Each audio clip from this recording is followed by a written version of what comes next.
Jadi gini ya, makna penghukuman yang Bang Farouk sampaikan bahwasanya sekarang kau tanggung jawabkan tuduhanmu, bro. Kemana kau berdiskusi seperti ini? Kau menuduh. Nanti aku sampaikan datanya. Jangan larikan ke situ lah, Laiku. Kalau kamu mau bertanya sama aku, menyatakan Zakaria menghadapi kita tinggalkan. Berarti kita tinggalkan topik penyaliban ini. Begini, Faruk. Di sini harus topik penyaliban ini. Faruk, dengarkan dulu, Faruk. Enggak, sekarang giliran tanya aku kan. Dia menghadapi penghukuman. Iya, sekarang tanya aku kan, berarti topik penyaliban tadi kita tinggalkan, udah selesai gitu. Karena sudah aku jawab dong, penghukuman itu. Iya, saya 53 ada di situ. Gini Leku, jangan pertanyaan kau limpahkan dengan pertanyaan. Aku menjawab. Sekarang kan pertanyaanmu begini, di mana di perjanjian lama? Nanti abangku gini Leku, nanti ada saatnya, di saat kau nanti bertanya sama aku, minta data ini itu sekalian semua. Semua nanti sekalian. Sekarang apa yang mau kau tanyakan? Kita fokus dulu kepada penyaliban itu tadi.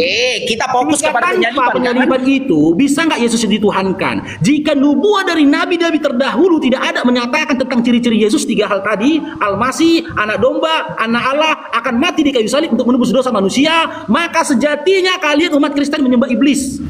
Karena konspirasi penyaliban itu disiasati oleh iblis. Boleh aku jawab? Kalian menyembah iblis melalui karya iblis.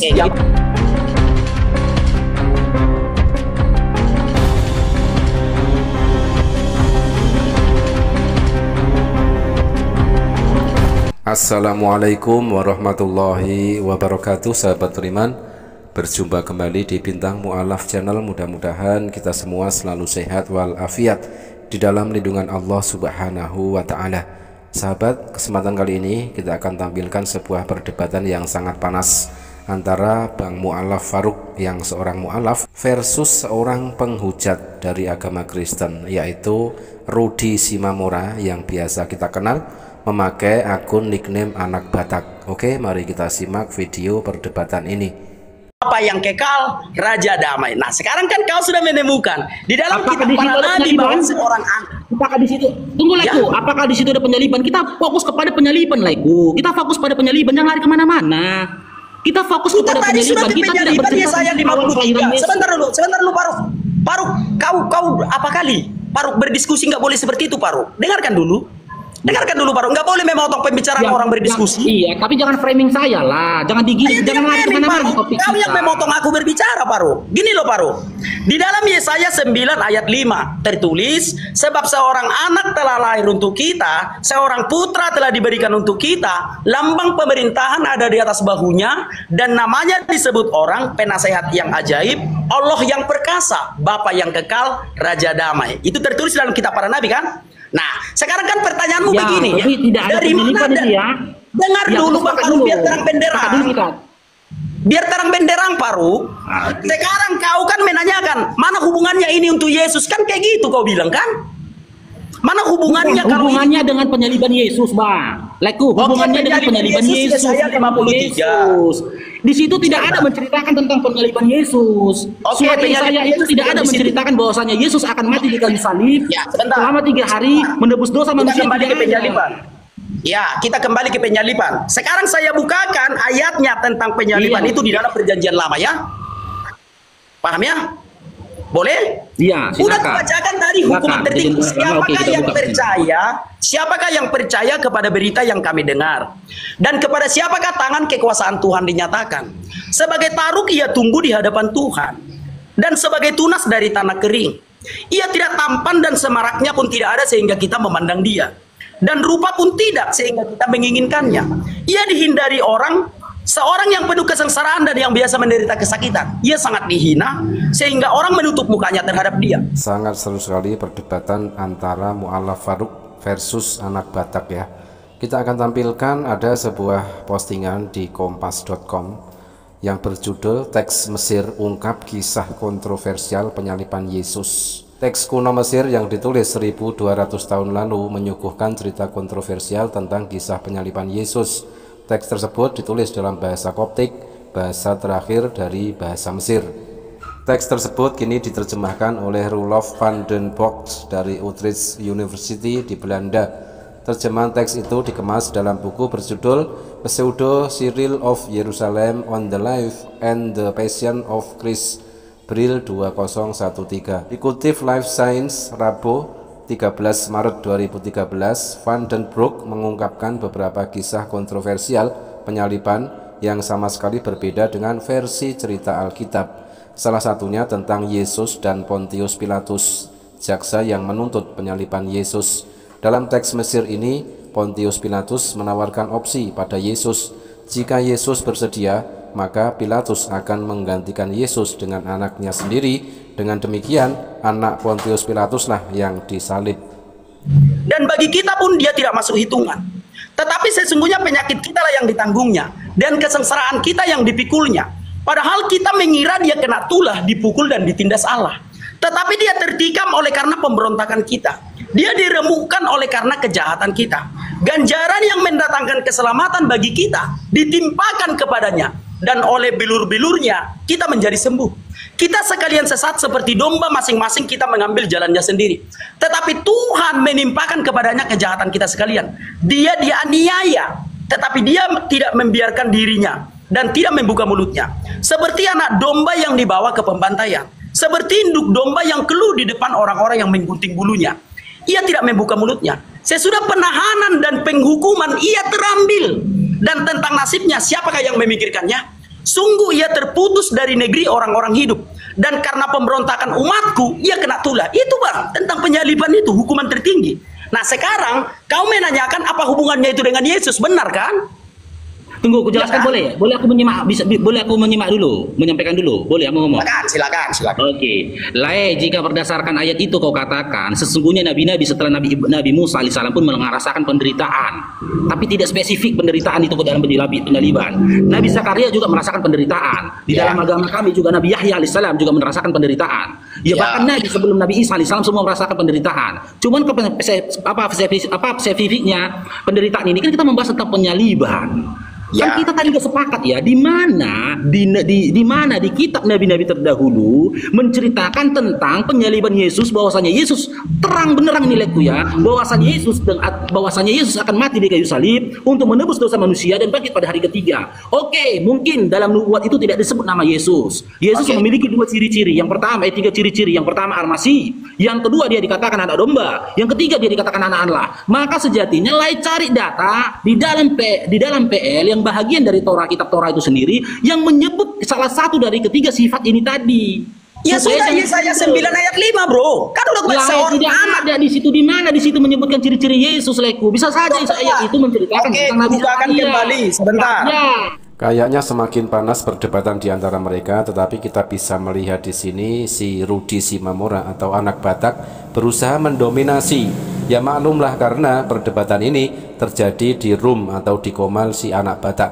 Oke teman-teman, kita akan lanjutkan baca sebuah informasi penting yang diunggah di kompas.com tadi ya. Dalam teks, Pilatus mengatakan pada Yesus, lalu malam datang, terbit dan berlalu, dan kala pagi menjelang, dan mempersalahkanku karenamu, aku akan memberikan pada mereka satu-satunya putraku, sehingga mereka dapat membunuhnya untuk menggantikan tempatmu. Yesus dikisahkan menolak tawaran tersebut. Ia mengatakan bahwa ia bisa saja melarikan diri jika menginginkannya. Namun Yesus memilih menerima jalan hidupnya. Akhirnya disalib dan wafat pada hari yang disebut Jumat Agung. Dikisahkan pula bahwa Pilatus dan istrinya telah mendapat penglihatan terkait kematian Yesus. Mereka melihat elang terbunuh dalam gereja Koptik dan Ethiopia. Pilatus dianggap sebagai seorang santo. Fakta mengejutkan lain adalah tentang perjamuan terakhir. Dalam Alkitab, perjamuan tersebut diadakan pada hari yang disebut Kamis Putih. Yesus makan malam dengan murid-muridnya sehari sebelum dirinya wafat disalib. Versi berbeda muncul dalam teks Mesir ini. Yesus tidak mengadakan perjamuan terakhir pada hari Kamis, melainkan hari Selasa. Perjamuan terakhir juga tidak dilakukan bersama murid-muridnya, tetapi bersama Pontius Pilatus. Yesus dibawa ke hadapan Kayafas dan Herodes. Yesaya 9 ayat 5. Sudah? Sebentar ya. Balik kita baca itu. Sebab seorang anak loh, seorang anak telah lahir untuk kita, seorang putra telah diberikan untuk kita. Lambang pemerintahan ada di atas bahunya, dan namanya disebut orang Penasehat ajaib, Allah yang perkasa, Bapa yang kekal, Raja damai. Itu konsep anak Allah. Sudah? Oke, bisa aku tanggapi? Silakan. Lai, kalau Yesaya 9 ayat 5 itu kutanggapi leku. Ya. Tinggal ini materi kita leku. Itu pun bisa kutanggapin itu Yesaya 9. Silakan. Nggak mau aku nanggapin itu. Kita fokus dulu tentang kepenyaliban. Bagaimana kau katakan bahwasanya Yesus ciri-ciri anak Allah? Kepenyaliban aku jelaskan tadi, ini penyaliban. Kita ke penyaliban dulu sebentar. Ciri dari Yesus itu kau jawab, tiga. tadi kau ciri-ciri tentang anak Allah, benar kan? Kau tadi menanyakan tentang anak Allah. Sekarang kau ke penyaliban lagi. Sekarang aku menjawab penyaliban. Jangan kau lari nanti kayak anak Allah lagi ya. Yesaya 53. Bentar aja. Sikit aja. Bang Faruk, sebentar. Sikit aja aku ngomong. Ini penyaliban, bro. Yesaya 53 ayat 8. Sesudah penahanan dan penghukuman ia terambil. Penahanan itu ketika dia ditangkap. Penghukuman itu ketika dia disalibkan. Itulah penyaliban di dalam perjanjian lama. Yesaya ada di kata salib lah, Lai, jangan framing lah, Lai. Nggak ada kata salib di surat Yesaya itu, Lai. Penghukuman, memang penghukuman itu tidak dituliskan salib, tetapi penghukuman yang ada di masa itu, hukuman tertinggi itu disalib. Zakaria dan Yahya tidak Zakaria. Yesaya 53, Bang Faruk. Jangan begitu. Zakaria, Yahya juga menghadapi penghukuman, menerima penghukuman dari pemerintahan pada masa itu. Tidak ada Zakaria menghadapi penghukuman, bro. Tidak ada. Zakaria matinya kenapa? Tidak ada Zakaria menghadapi penghukuman. Zakaria matinya kenapa? Apakah Zakaria mati sakit apa dibunuh? Dengarkan Faruk. Kau baca mulai, dengarkan dulu, kau sudah berdusta. Anak Batak selain berusaha mendominasi, ternyata di sini juga selalu memframing ya, menuduh Bang Faruk katanya berdusta. Oke, ya itulah seperti itu. Memang kelakuan dari para oten-oten, apalagi si anak Batak ini yang sudah kita kenal dulu pernah masuk penjara karena kasus penistaan agama, karena hujatannya yang teramat sangat parah kepada Allah Subhanahu wa Ta'ala. Teman-teman, kita lanjut ya, informasi penting dari kompas.com tadi ya. Teks pun mengungkap alasan Yudas Iskariot mencium Yesus. Menurut teks itu, Yesus kadang berubah wujud, kadang menjadi kemerahan, kadang menjadi putih gandum, kadang menjadi tua, kadang menjadi muda. Ciuman Yudas membantu mengidentifikasi. Teks itu ditulis oleh seorang bernama St. Cyril dari Yerusalem.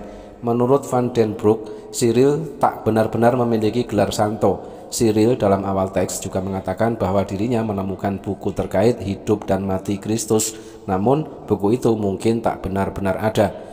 Van den Broek mengungkapkan di Mesir, Alkitab telah dikanonisasi pada abad ke-4 atau ke-5 Masehi, namun cerita simpang siur dan tidak benar tentang hidup dan mati Kristus tetap populer di kalangan pemeluk Kristen dan biarawan. Lai, gini Leko, aku tanya dulu sama Lai, Zakaria matinya kenapa? Sakit atau karena dibunuh? Kau mengatakan Zakaria menghadapi penghukuman. Sekarang kau buktikan mulai dari Kejadian sampai Wahyu, Zakaria menghadapi penghukuman. Di mana tertulis? Silakan. Oke, aku tanya dulu gini sama Lai. Menurut Lai yang tertulis dalam kitab kalian, Zakaria itu meninggalnya itu sakit atau dibunuh?